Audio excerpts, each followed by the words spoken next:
Gentlemen, and a happy good morning to you wherever you are. This is the Clara Luper radio show, and today's show is being brought to you by your favorite Allstate neighborhood exclusive agent, Merlin Hildred. If it's insurance you want, call Merlin 843-0811. As we continue to bring you the best in radio, today we are in Phoenix, Arizona, talking to people that are making news. During the past 12 months, we've heard a lot about families, what families should do, and what they are doing. In our mad rush of understanding conditions, we have neglected 1/10 of the population of this country by ignoring what black families are doing. And because of that reason today, I'm going to bring you the story of a black couple that recently celebrated their 40th anniversary. Juanita Scott, how are you today? I'm fine, Clara. How are you? I am really fine. And you, Cecil? Just fine, really fine. Does it look like you've been married for 40 years? No, really. When I look back, it's just amazing how fast the time flew. Let's go back 40 years ago. 40 years ago, it was 1900 and what? 52. 1952. 1952. All right, it was 1952, and you were married. Right. How long did you court? Yes, how long did you court? About a year. How did you meet? I met her when she came out to Arizona, to go to school, and I met her through her aunt, Mrs. Ruby Woods, which is a neighbor of mine. Okay, so you met her. And when you met her, did you ever think that you would marry her? Well, I'll have to say yes. You really thought you would marry her when you saw her the first day? When I saw her the first day, that locked me in. Juanita, I know you are from Paris, Texas. Is that correct? That is correct. Now, you left Texas and came to Arizona. Tell me how you met Cecil Scott. I met Cecil Scott through my aunt, who knew Cecil and his brother. And she had told me she wanted to meet Cecil's brother. And Cecil came over and she introduced me to Cecil, and things kind of clicked from there. I don't think I thought I was going to marry him, though, at that time. Was he aggressive?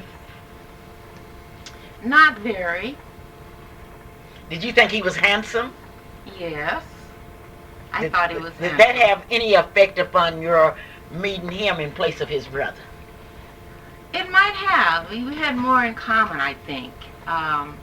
He liked music, I liked music, and I was impressed with that. I remember going to his house, and he asked me what I wanted to hear. And his mother was there and all, and I said, I thought I was really being funny. I said, oh, I'd like to hear Rachmaninoff's Piano Concerto. And he said, oh, I think I have that. And he really? It out. And he pulled it out? Yes. Did you hear her sing before you were married, Cecil? No, I can't recall that. You didn't know she could sing? No. When did you find out she could sing? Oh, during our courtship, we would be out in gatherings, and a note or two would come out, would give me an indication that she had some tone quality. Oh, I see. Now, are you a native Arizonian? Native Arizonan, born in Phoenix, Arizona in 1927. All the beautiful girls out here in Arizona, you mean to tell me that a little girl from a little town in Texas would come out here and win your heart? She lucked out. Oh, she lucked out. What was the reaction of the girls in Phoenix? I really couldn't care less. Oh, you couldn't care less. Did you notice any reaction? Oh, heavens, yes. For example? There was one girl that I had been courting, and we had just, maybe about a year before that, we had broken up. And when she found out that I was seeing this lady, she let it be known, and it got back to me that she was sort of uh, embarrassed because I had chosen somebody else. You had chosen someone else, but you all were married. When were you married? And where? September 14th, 1952, at the home of my aunt and uncle. In Phoenix? In Phoenix. Uh-huh. Okay, you were married here in Phoenix, Arizona. Do you remember your wedding, let's say the night before your wedding? Did you have a bachelor's party or anything like that? No, we had a little gathering, but it really wasn't a bachelor's party. Just some of my friends got together. Okay, your friends got together and you were married. Time has a way of moving on, and now it's 40 years later. Let's kind of glimpse back over those 40 years. During the 40 years, you raised a family. Tell me about that, Juanita. We had our first child in 1956, a daughter, and our second in 1959, a son. And surprisingly, both of them liked music. And my daughter went on to major in music and now teaches music in public school and also privately in her own studio. And my son, even though he was a musician, went into engineering. And now he's an aerospace engineer. And there are two children that we're very proud of, very pleased with. And they're on their own now. The son is married. And we really are very pleased with that part of our life. Cecil, do you remember your children's names? Yes, Karen Lynette Scott and Gregory Paul Scott. Okay, now you have two kids, you're married, you both worked during those 40 years, and where did you work? I worked in the U.S. Postal Service. And you, Juanita? I work for Phoenix Elementary School District number 1. Okay, now you're retired. Right. 40 years have passed since you were married. Tell me, what did you do on your 40th anniversary?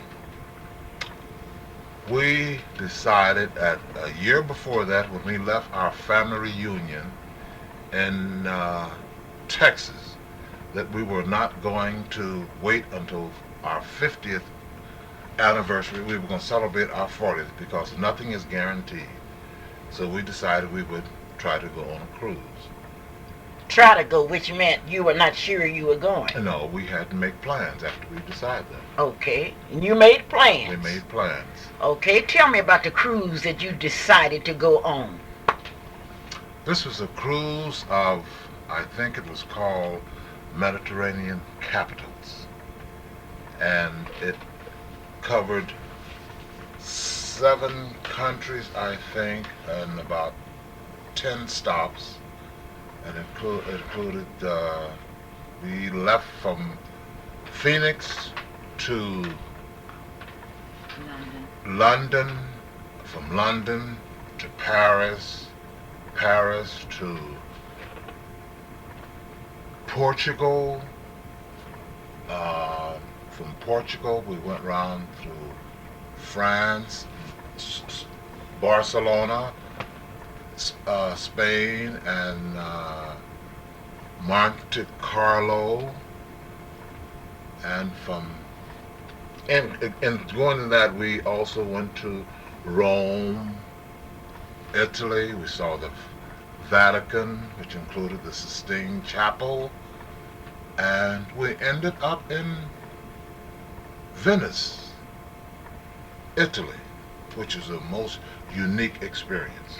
I've always heard a lot about Venice and the kind of city that it is. It's a city of water, isn't it? Right. Tell me a bit about it.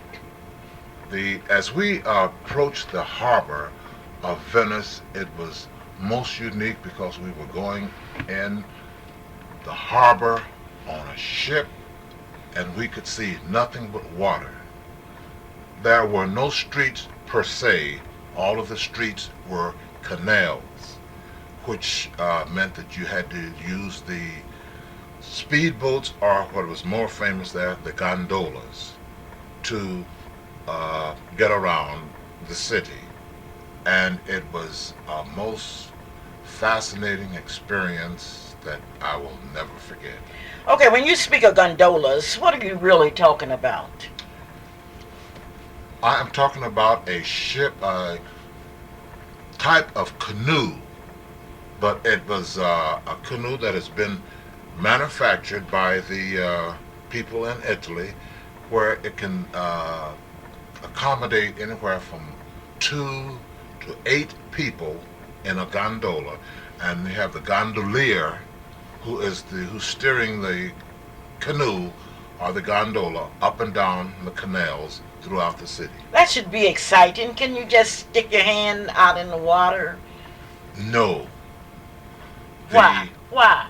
Because the water that you are riding on is actually the sewer line of the city, and the sewer is disposed of by the movement of the tide at night. And when the tide comes in, and all of this is flushed out, and a new batch of water comes in. Was this romantic, Juanita? The cruise? Yes. Yes, everything about the ship is just really romantic. They do everything to just make it so. When you come in the evening from an activity, your bed is turned back and there's a mint on your pillow, and anytime you leave the room and come back, there's fresh linen there, and there are special events for people who have sailed with the cruise line before, and many opportunities to really get away from what your normal life is like. Opportunities to really dress up and be entertained, and it was beautiful. If I would ask you for one thing that stands out in your memory on this cruise, Juanita, what would it be? What would it be? I don't know. I think the one thing that stands out in my mind is just the excitement of the whole thing, the excitement of being in a different port each day, and the anticipation that goes with it, and just the excitement of seeing places that you never dreamed you'd see. I think that stands out in my mind. What stands out in yours, Cecil? Mine would have to be the realization that me, from a little arid Arizona, seeing some of the most unique historic places such as Rome, the Sistine Chapel, Barcelona, where the latest recent Olympics were held. These were two of the, beside also, of course, Paris. There are many people that say that blacks are not able to go on cruise. How did you all manage to save enough money to go on a cruise? It's just a matter of setting goals and priorities. And we both knew that when we retired, we took early retirement, and we both knew that traveling was something that we wanted to do. And so you just set a goal. You set a financial goal, and you work toward that goal. What do you have to say about that, Cecil? I say, as she said, set goals. You have to say, I'm going to do this, and I'm not going to do that, and be satisfied with that, and live by your own convictions, not by what someone else wants you to do, but what you yourself know you want to do. This is a Clara Luper radio show, and this portion of our show is brought to you by Gates Barbershop. Gates Barbershop, the most popular shop in the state of Oklahoma, is now open. You may go to 2609 North Martin Luther King. You won't have to wait. All you will have to do is just walk in there, and Mr. Gates says that I have one thing that I do. I make people beautiful. Remember, Robert Gates, 2609 North Martin Luther King Avenue in Oklahoma City, Oklahoma. Congratulations are coming in from Johnson's Shardina's Daycare Center, located at 1543 Northeast of 50th Street in Oklahoma City. If you want your child to get a head start, be sure and take that child to Johnson's Shardina's Daycare Center, 1543 Northeast 50th Street. Now back to Juanita and Cecil. 40 years, that's a long time. That's about 480 months that you've stayed married. Juanita, what would you say would be the key to your staying married? I think the key to staying married is just making up in your mind that that's what you want to do, and working together. Nothing is ever easy, and if there are problems, you work them out. And I've had a lot of cooperation from him. For instance, usually when I came from work, he had dinner done. Oh, That that's was interesting. that was a big help, and he's a person who was always very handy around the house and thoughtful and helpful, and so that helped a lot. So there are many factors, but once there are children, that's a point that binds you together, and I think it's just in general deciding that this is a lifetime commitment. And Well, that sounds it. easy, Juanita, but do you realize that out of every 3 marriages, 2 fail? And then you make it so easy. We cooperate together, we understand.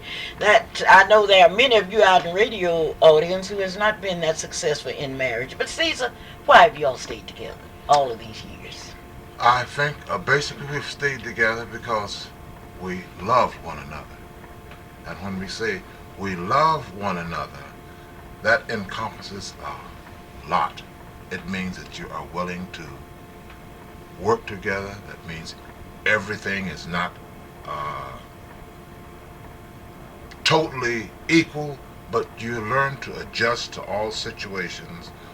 I know one instance when we had to make a decision about our daughter, Karen. She wanted to do something, and I decided that it wasn't quite right for her to do it. I received some flack, but I was the head of the household. And not that I wanted to dominate the decision, but the decision was made and we had to live by it. And this is the way our marriage has succeeded to this day. We make a decision and we try to live with that decision, right or wrong. And most times we found out that the decision turned out to be right. Okay, now you said you made the decision on Karen. Is that correct? Right. And Juanita went in with your decision. She went along with it, yes. And that's love. That's love. Oh, It's I see. understanding also. Oh, love and understanding. You're putting both of them together. Are you all church members? Yes. Okay, what church are you members of? Tanner Chapel African Methodist Episcopal. Both of you are Yes. members of the Mhm. church. You go to church together? Yes. You worship together? Yes. And you've stayed together for these 40 years. Now let's look at the future. 40 years in our history, and you're headed toward the 50th anniversary. What do you think will happen in the next 10 years? Juanita? I take it a day at a time, Clara. Nothing's promised. That's why I just believe in enjoying myself as I go along. I think a person should always have long-range goals, but I think I'm looking forward to them being pretty much as they are. Okay, now, if you had one thing that you would like for your husband to do for you during the next 10 years, what would that one thing be? You have a beautiful home, you have all of the accessories and all of that. Well, what would be the one thing that you would want? The one thing that I would want, well, he might buy me a home in Paradise Valley. I'd settle for that. Oh, I'm not familiar with Paradise Valley. I'm from Oklahoma City. What is Paradise Valley?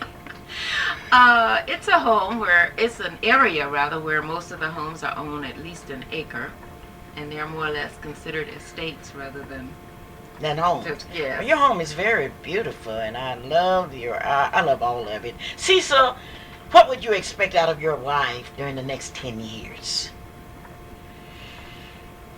Or what would you want? I want the same thing that we already have. Commitment to one another. Commitment to a lifestyle that we have attained of still being able to explore areas that we have read about through our studies and through our educational processes, and to continue to travel and see something that we have not seen before. This is the Clara Luper Radio Show, and I've had the opportunity today to interview Mr. and Mrs. Cecil Scott. I would like to thank both of you for being my very distinguished guest today. Thank you, Clara. I enjoyed it. Thank you very much.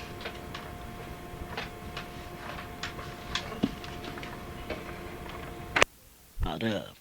Let the people speak. Let the people speak about the Black History Monument. Someday somebody's going to speak about me, Langston Hughes wrote.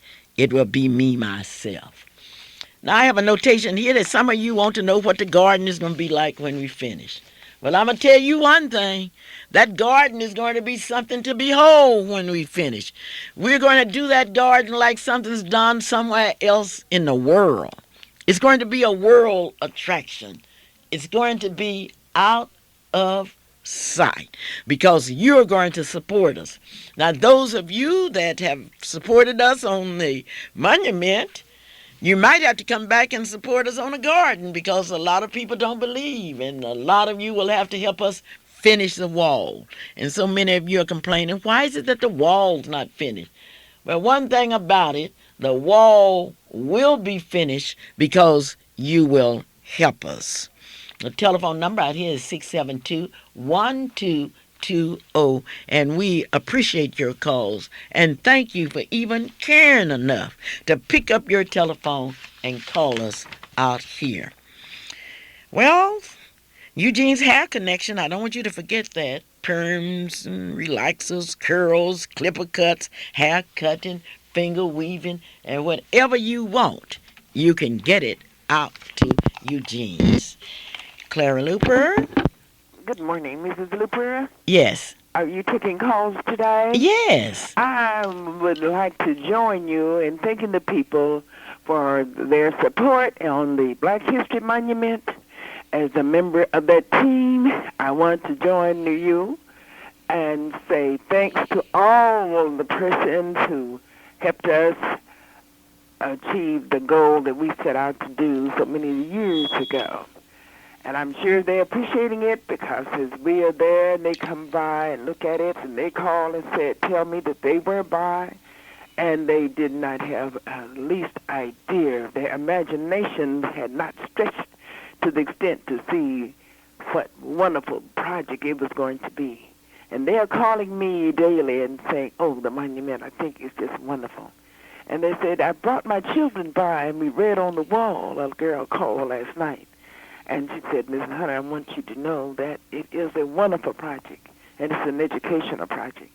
So I want to join you in thanking all of the people who helped to make this possible. Not only I want to thank the adults, I want to thank the young people, Mrs. Luper, the teenagers, because they were a part of it also. This is something that they helped do, and I know they are proud of it. The young people, the teenagers. And I want to thank those persons also for helping with this monument. Mrs. Hunter, you must be excited because of the Freedom Garden and the Freedom Wall that will soon be completed. I don't want you to tell the people what the Freedom Garden will look like when we finish, but I just want you to tell the people how excited you must be. Oh, I'm definitely excited, and it is beautiful. And as they drive by, Mrs. Luper, you know, when I'm up there during the day, it's just surprising. It's amazing how the people will just drive in and stop and look at the monument. And then I notice some people stop and they even are taking pictures. So this is something that we are happy for them to do because they let us know that we are appreciative of this project being in Oklahoma City and in Oklahoma City, Oklahoma. And I know when they go out of the city, they're telling their other friends how grateful and how thankful they are that we have such a mammoth affair there at 2609 Martin Luther King. Well, Mrs. Hunter, we need to tell the people and the children not to stand on the grass are digging that grass. It's brown now, but it's going to be green. And we're going to ask them not to try to stand on the grass, but we do have sidewalks where they can walk around the monument. You have the chain, but you can walk around the monument. You can take pictures on the monument, but we don't want you to interfere with the grass. That's true, Mrs. Luper, because we want the grass to stay there and take root, because if you start standing on them, I'm afraid it'll start pulling down, and then we'll have to go and pay someone to put it back up. So I'm sure they're going to use the sidewalk and stand on the sidewalk. And for the elderly people, when they're walking around and they get tired, we have a seat. Just sit down and rest a few minutes and then walk around and read some more. And real soon we are going to have some information that they can pick up on the inside and read about the monument and read about the garden and read about the wall. So that is just one big, huge project, the Black History Monument. Well, we are proud of the Black History Monument, and certainly we are proud of you, lady. You have done a terrific job. You've done a mammoth job, and we really appreciate it. But we count on you to do more. Oh, Mrs. Luper, you know, once you start a project, it continues. It goes on and on and on. It never stops, because it will be a continuous thing. It will be a continuous thing to upkeep the monument. It will be a continuous thing to improve on the monument and improve the grounds of the monument.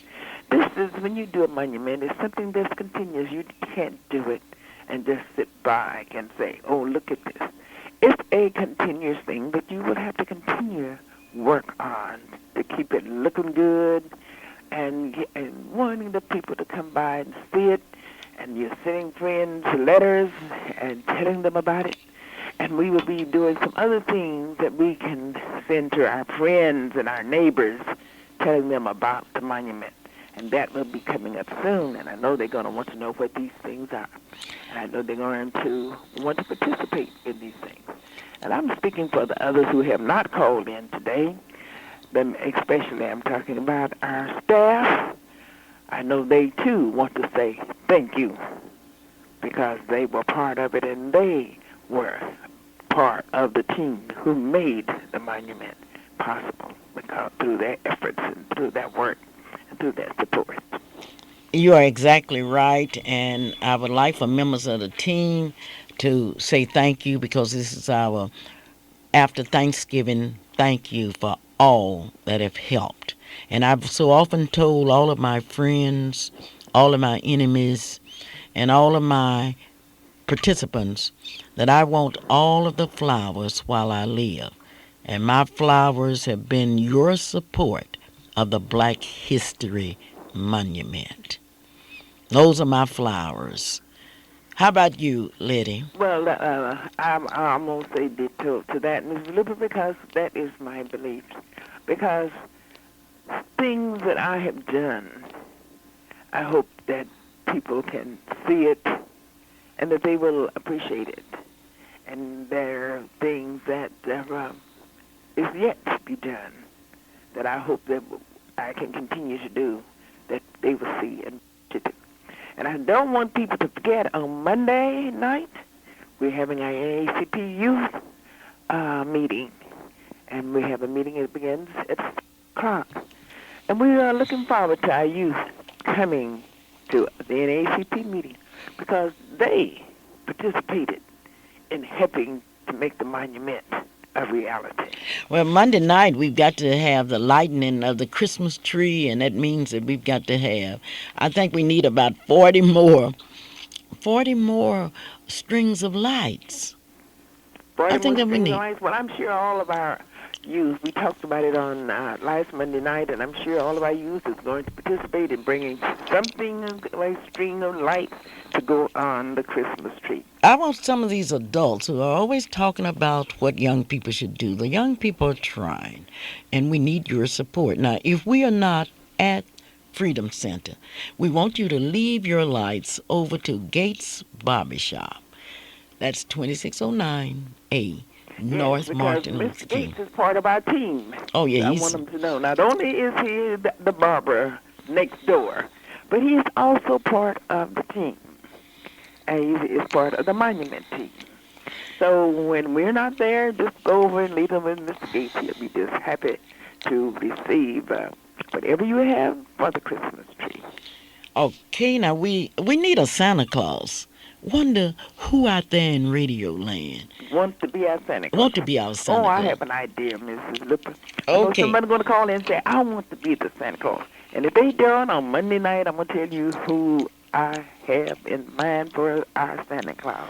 Well, one thing about it, we don't need to go somewhere else to look at beautiful things. We can make our side of town the most beautiful side. And lady, I know you're happy to be part of that committee, that enhancing and historical committee of Martin Luther King Avenue, because we are going to make Martin Luther King Avenue the avenue that you must see. Because if you don't know it, let me tell you, Martin Luther King Avenue has more history You than know, on any last other night side. around 12 o'clock, we were coming up Martin Luther King. We turned off to 36 and we were coming south. And along, about half a block there were any lights as you come off of 36. My husband said, well, where are the lights? I said, well, I don't imagine they know that I'm talking about the street lights. I don't imagine they know that the street lights are off. And he said, well, I wonder. I said, oh, no. You wait until we get through with Martin Luther King's historical street. I said, this is going to look like a boulevard that you've never seen. I said, you're going to think that you are out in Vegas. It's going to be so pretty. I said, the lights will be all the way up the boulevard. And I said, oh, honey, you just can't imagine how this street is going to look. And he said, I just can't wait for it to be completed. So he's looking forward. What did he say when he passed the monument and it was all lighted And I up? said to my son, I said, oh, Dante, have you noticed the lights on the monument? And my husband said, oh, yes. We stopped the other night and stopped and read some of the names after the light was put up. So they were ahead of me. They got there and read some of the names on the monument after the lights was put on. He said that we stopped because we wanted to be sure that the light was there and we could read the names. So he and Dante had already been over there at night, Mrs. Luper, late at night, and read names on the monument because of the lights being put around it. So you see there are a lot of people that see things and do things that we don't know about.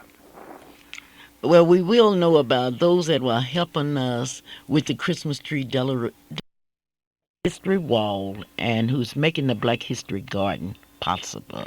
And all of those all the contributors, just drive by after church, or drive by on your way to church, or drive by from the grocery store, or drive by on your way to the grocery store, and see the monument and see what we have been doing. We are laborers in the field. And bye now, Clara. Bye now, Letty. Yes, we want you to come by. That's your investment, whether you invested a dime, or 50 cents, or a dollar, or 10, or 100, or 1,000, or $500. We want you to come by because that's your investment. We will show you our receipts. We will show you our intake. That's your business because you are responsible. And I would like to say thanks to the Pearsons down in Moore, Oklahoma. And I am looking for a special call from a special young lady, Mrs. Betty Wedgeworth, who was kind enough to bring some special visitors to the Black History Monument. I'm real excited about it because that story is so exciting that I wanted Betty to help to tell it. Tell it everywhere you go. Clara Luper? Hello? Hello, Clara. Yes? This is Betty Wedgeworth. How Yeah. are you? I am fabulously fine, and I have been waiting on this call because I am so proud of you, Betty. Well, I tell you what, I am proud of that monument at Freedom Center, and we want to thank you for your foresight in getting this Civil Rights Monument together. Well, I would like to thank you all for your financial support. Every Well, time an envelope would come in, it either has Betty or Willie.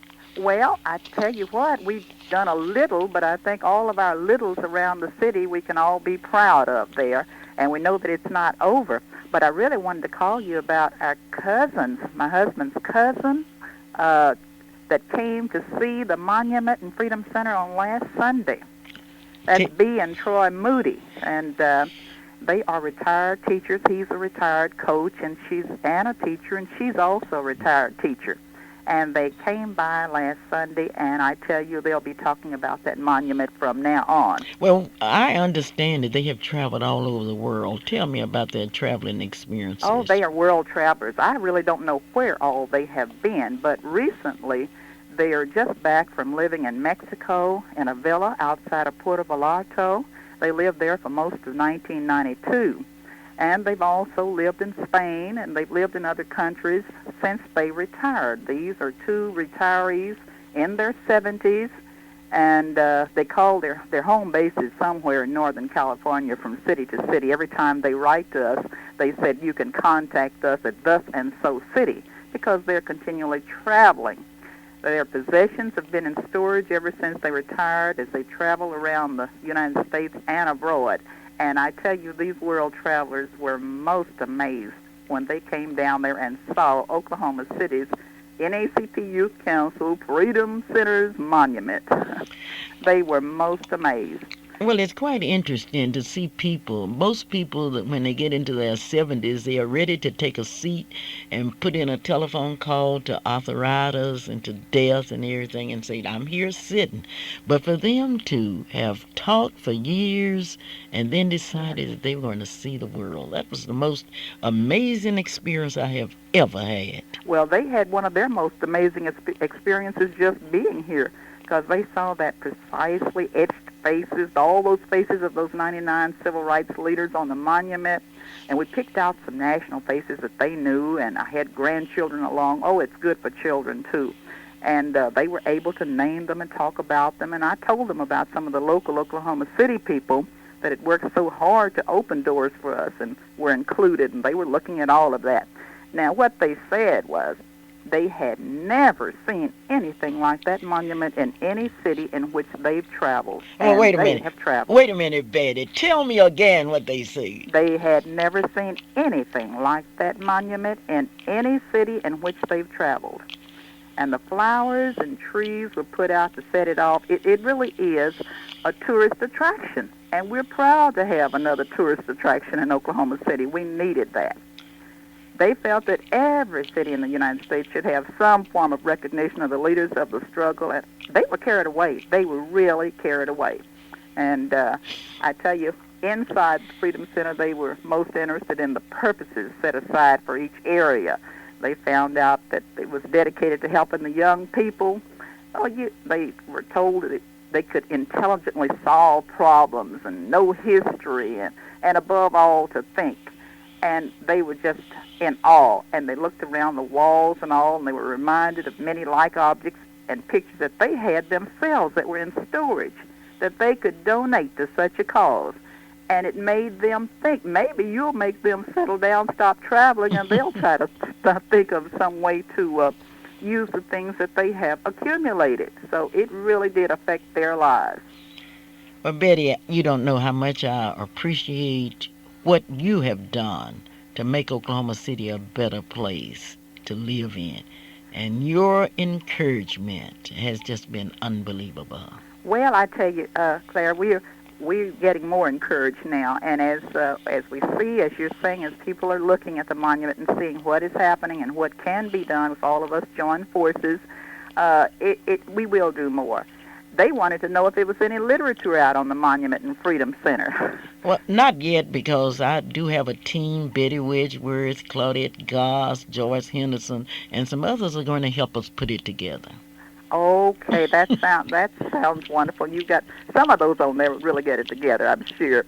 Well, we took them around that evening after we visited Freedom Center and the monument, and they got to see relatives and some friends that evening. And each time they got to a house, they would ask them, "Have you seen that monument at Freedom Center?" And most of them hadn't, because, of course, we know it's brand new. And they would tell them, "Well, you should see it." And the wall dedicated to the mothers. Oh, yeah, they talked about that wall for the mothers. I told them also that with continued financial support, there was more yet to come. So we're hearing that there is more, and we're looking to see it there. Well, thank you so very kindly, and thank you most of all for taking time out to give us the news. And that was that news was just great. Thank you, Clara. Okay, Bye-bye. Well, that's what I like to hear. I love that. I love when people talk about that monument and those brave, courageous people that are on the monument. I want you to visit Oklahoma City. I want you to visit the Black History Monument located at 2609 North Martin Luther King Avenue. I want you to visit the Black History Wall. I want you to see a salute to mothers. And if you notice, the mother is in blue. And that's a special reason why we put that mother in blue. So don't say to me, Miss Luper, you're talking about a black mother. Well, you got to understand the history. Black people got white mothers, Indian mothers, Mexican mothers. White people got black mothers. You can't tell. When this thing start unraveling, there's no telling what's going to happen. Remember now, today is a day you can get that haircut at Gates Barbershop. Mr. Gamble is there. Gates Barbershop, 2609 North Martin Luther King Avenue in Oklahoma City, Oklahoma. It's not too late to shop at Elite Repeat. Elite Repeat, 7308 Northwestern, Oklahoma City, Oklahoma. Clara Luper. Clara Luper, I'm calling for a young lady that couldn't get your line. She says she came from Hefner and she stopped by here to know what kind of lights that you want. I told her they were outside lights, and she said they have large ones, they have small ones. Miss Andre Coffey, she left from Hefner and she made it over here, but she had an appointment and she had to leave, so that's why I'm calling for her. Well, Mrs. Matthews, you're going to be surprised because we want any kind of outside lights. Yeah, well, that's what I told her, but I know they have little bitty ones and they have large ones. Well, we want some little bitty ones, and we want some large ones, and we want some medium. Well, I'm sure she's listening on her car radio. She just left here. Okay. And, because she couldn't get in the line, so she had held it, and then she made it over here to my street on 81st. And she said that she couldn't get in on the line to donate the light. Mrs. Matthews, this was a thank you day, and I started thanking people for remembering you. But I want you to do it yourself, because people have donated money. They have donated, and they have bought your chitlins and they've had a chitlin good time. Well, Miss Lupe, I really didn't call for that, but since I'm on the air, I do want to thank all my friends and everyone out there that has been so nice in buying the dinners and the donations and everything. We just want to thank you. And now when we have our flower garden that we have that's set up, I want you to come by and see it. It's very beautiful, and we want to thank you again. Well, that's very kind of you, and I would like to take this opportunity, Mrs. Matthews, to thank you for all you have done for this city. And I would like to say from the bottom of my heart, thanks. Okay? Okay, Miss Matthews. And while we are saying thanks, let's thank Gory James. Gory James worked with the NACP Youth Council, worked with the Martin Luther King Enhancing and Historical Committee, and we got Martin Luther King Avenue extended just like we wanted to. Thank you, Mr. City Councilman Gory James. We want you to know that we appreciate what you have done. You may call me at 672-1220. I love to hear you talk. Oh, me, oh, my. Hello? Hello? Yes? Hello, Mrs. Luper. Yes? I am very pleased to talk to you from this distance for the first time in this manner. This is yours truly, Leslie Pittman. Well, Mr. Pittman, I saw you at the Black History Monument. You certainly did.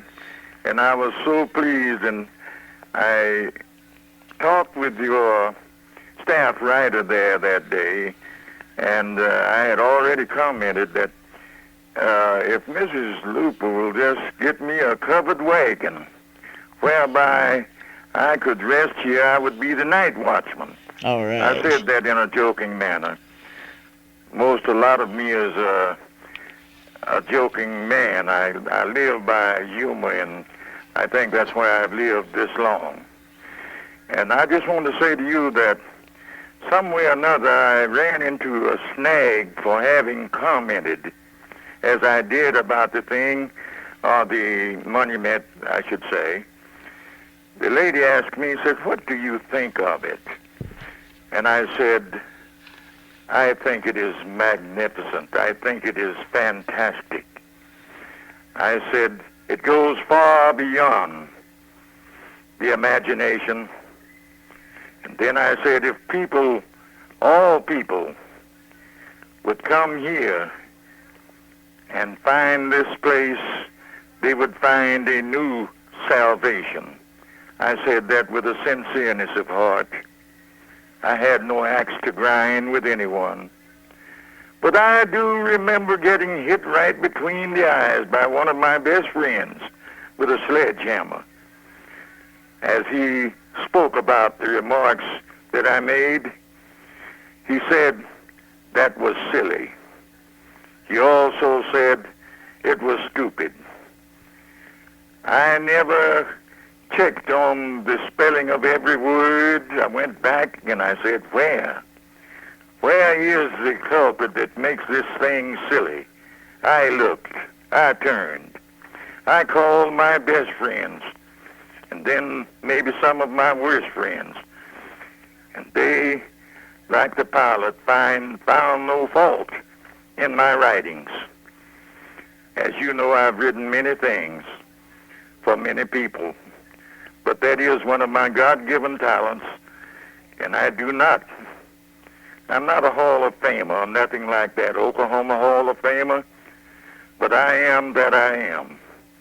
And I take pride in my writings, and it just almost, I felt like Julius Caesar when his assassin had stabbed him. He looked at him and said, "And you too, Brutus?" When I wrote that and one of my best friends said it was silly, I said, "Surely not you." And I'll say to you this, Mrs. Luper, it matters not what you do or how good it is. There's always somebody around. If you raise your head above the water, they'll try to push it down. I want to thank you for being the lady that you've been through the ages. I've looked on you with pride. You have meant so much to the black, white, gray, you name them, communities of this world. And I've stood in awe and wondered how would you come through, but you came through. And I would say to you, Mrs. Luper, as Dunbar said to Ethiopia, go on and up. Our souls and eyes shall follow thy continuous rise. Our ears shall list thy story, from boards who from thy roots shall spring, and proudly tune their lyrics to sing of Clara Luper's glory. Thank you, Mrs. Luper. Thank you so very kindly, Mr. Pittman. Thank you so very kindly. And I would like to thank all of you, because this is the purpose of my program today, just to say thank you. I would like to thank those of you that have supported us. And I would also like to thank those of you that have criticized us. And you have to be very careful when you criticize people. You have to make sure that you have a better plan than they have. We have honored to many of you on that monument. If you notice, we have integrated those that sleep with those that are alive, because we know that even though Roscoe Dungy sleeps in yonder's grave, his works continue to live. History is a story. It's a long story. People that have given so much to make this day possible. And our young people are going to have to realize this. And I would like to thank you, young people. I would like to invite you, young people, to become involved. You owe somebody something. You didn't pave the highway of understanding. You were born in a time when you could enjoy some things. And you ask me, what is happiness? Happiness is to see you happy, to see you enjoying the fruits of somebody else's works. And I know that you will plant some seeds and you will harvest so someone else will have a better day. Let's talk about Thanksgiving. What did you do on Thanksgiving? And I'm telling you, there were 36 people over to my house for dinner on Thanksgiving. They destroyed turkeys, ham, chitlins, all they destroyed. And among those that were destroying, along with my family, we had a relative here from Amarillo, Texas, Margaret and Ollie from Oklahoma City, the Overstreets and the Shepherds, and boy, they were together. And among those were those football players from Oklahoma University. Those football players, Gerald Farley was there, Malin Wesley, Aubrey Beavers, Corey Wilson, Ben Cavell. Oh, they were all there. And I would like to thank those football players from Oklahoma University that had time to come to Oklahoma City and have dinner, Thanksgiving dinner with us. Marilyn, I know you're proud. We had all kind of salads. We had all kind of pies, and Alicia even made a cake. But I would like to talk about my egg custard. Mrs. Hildred, and I'm talking about Mrs. Macon Hildred, presented to me my favorite custard, an egg custard for Thanksgiving. That egg custard was so brown and so delicate. And what happened, when the 36 people came over to my house, I deliberately hid the egg custard because I wanted to quote from my dad, "Your eyes may glitter and your teeth may shitter, but none of this egg custard will you get." Now, the doctor told me to be sure and eat that egg custard myself. And I'm not going to divide that egg custard with any of you football players, not even those of you, the 36. I had 36 members of my family. And incidentally, our family reunion will be in Oklahoma City this year on August 13th and 14th. And all members of the family stand by because we are going to have to celebrate. We have a thing that we say, we are all here. The whole family is here. This is the Clara Luper radio show, and today is your show, because today we take time out to say thanks to all of you. We would like to thank those of you that have helped in every effort, and we want to tell you it's time now to sign up for Miss Black Oklahoma 1993. Tulsa has selected their 11 finalists. The University of Central Oklahoma is very fortunate this year because a young lady, Sonia Carter, is going to be in charge of that pageant. Ardmore is getting ready. Muskogee will have a big pageant this year in Oklahoma City. Now, those of you that would like to be in the pageant, please call me, 424-3949 or 424-2384. We would like to salute the present Miss Black Oklahoma, Erica Barnett. Erica has been a jewel.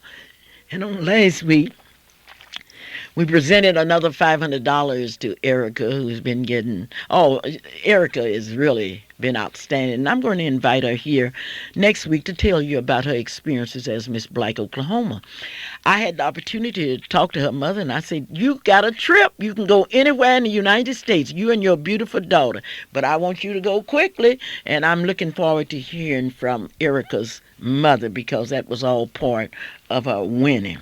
I would like to thank Coors Beer Company for those new 1993 calendars that were presented to Freedom Center and also the contestants in the Miss Black Oklahoma pageant.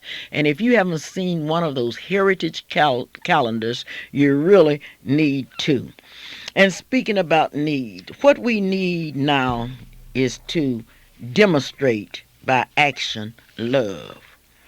Now, we do a lot of talk and we sing about love and everything, but we've got to demonstrate it. What people need today is just a little encouragement. We've had our share of discouragement. People have told us what we couldn't do and the way we should do it. Well, maybe that's why that monument means so much to all of us that have worked on it. Because for the first time in our lives, we have had the opportunity to fix a monument just like we wanted it. Now, those of you out in radio land, turn your pages of history and see how many generations have had the opportunity to fix a monument just like they wanted. Now, we will be giving you more history of the people on the monument, and I know you will be very, very proud to have been a part of it. I do expect you to give me, and when I say me, I'm talking about the NACP Youth Council, the money to finish the garden, the wall, and to decorate the Christmas tree. What kind of decoration do we want? You decide, because this is what's going to be so beautiful about that tree when we light it on Monday night. It's going to represent all of us. Those of us that are black, those of us that are white, the Indians, the Hispanics, we want all of you to have a part in the Christmas tree. Those of you that would like to serve as Santa Claus, you may call 424-2384 or 424-3949. Those of you that would like to join us in singing Christmas carols as we light up the Christmas tree on Monday night at 7, please feel free to do so. We want your involvement. We want you to be a part. Now, one thing we want you to do is to sign the book. I've had a lot of criticism. Mrs. Luper, these people were there, but they didn't sign the book. And when we went back to 1958 and came up, we had to acknowledge those people that signed the book. So be sure and sign the book in order that you can be recognized. Because when the history of the Black History Monument, when the history of the Black History Wall has been written, we want you to be in that book, and you can't be in that book unless you sign. Those of you that will be fortunate enough to be responsible for the first decoration of the Christmas tree, the first time we've had a Christmas tree 17 feet tall. Don't take my word for it. Drive up there and look. And Portwood Williams and Eamon Redwine and others that helped us, it is unbelievable. Now, I want to make sure that you understand exactly what we need now. We need some Christmas lights, some Christmas decoration. We need to make the east side of Oklahoma City the most beautiful side of town, and we can do it. We have decorated for everybody else. Now, if any of you have had some Christmas tree decorating experience, I have never had the experience of decorating a 17-foot Christmas tree, but many of you have. Come and help us. We need your help on Monday. And in the meantime, leave your Christmas lights over to Mr. Gates, or you may call me and I'll come up and open Freedom Center so we can get your decoration. That number is, once again, Clara Luper, 424-3949. Today we have had the opportunity to talk to all of you. We have had the opportunity to extend thank you from our advertisers, and I would like to personally take this opportunity to say thank you to our advertisers. And I would like to thank those of you that are writing us, congratulating us, and I would like to thank that distinguished scholar at the University of Texas in Arlington, Texas, that sent us a donation this week to help us put those lights on. And I would like to thank Mrs. Williams of Crispy Chicken. I would like to thank my dear sorority sister who never stops giving, Lola Greer. Lola Greer never stops giving. I have never seen anything like her. She comes up to Freedom Center, she looks around, she sees a need, and when you know anything, she say, okay, Sarah Luper, I want to do this. Thank you, Sarah Greer. I would also like to thank the bosses of the Chi Zeta chapter of Zeta Phi Beta sorority, Mrs. Franklin, for the flowers on Thanksgiving Day. Thank you, and once again, let me thank all of you and tell you how much I love you. Now, whether you don't love me or not, that's your business. But I want you to know that I love you and I thank you. As I look at the clock on the wall now, I know it's time for me to say goodbye. And I really hate to say goodbye to you because I'm really saying hello to you. I'm really saying hello to you for the opportunities you have given me. And I have had many opportunities, and I want you to know that I do love you, and I know you love me because you're going to give me those Christmas lights. Bye-bye, and have a great day.